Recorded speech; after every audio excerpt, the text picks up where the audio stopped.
8 রাকাত 20 রাকাত নিয়ে যে মারামারি এই দেশে, এটা শয়তানের ফন্দি। চিল্লায় বলেন এটা কার ফন্দি? আমরা 20 রাকাত পড়ি, আপনারা হয়তো 8 রাকাত পড়েন, কোনো অসুবিধা নাই। আমরা যারা 20 রাকাত আমরা পড়তেছি, আমরা 20 রাকাতের কথাই বলি, 20 রাকাত আমরা পড়বো আজীবন। সৌদি আরবে মক্কা মদিনায় 20 রাকাত পড়ে, কোনো অসুবিধা নাই। অন্যান্য মসজিদগুলো 8 রাকাত পড়ে, এই নিয়ে এদের মধ্যে মারামারি আছে?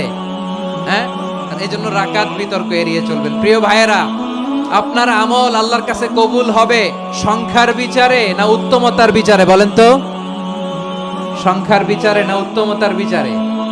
উত্তমতার বিচারে। কত চমৎকার ভাবে আপনি আল্লাহর সামনে দাঁড়াতে পারছেন এটা বিবেচ্য। রুকু সেজদাগুলো সুন্দরভাবে করবেন, রুকু থেকে সোজা হয়ে দাঁড়ানো ওয়াজিব, 2 সেজদার মাঝখানে সোজা হয়ে বসা ওয়াজিব।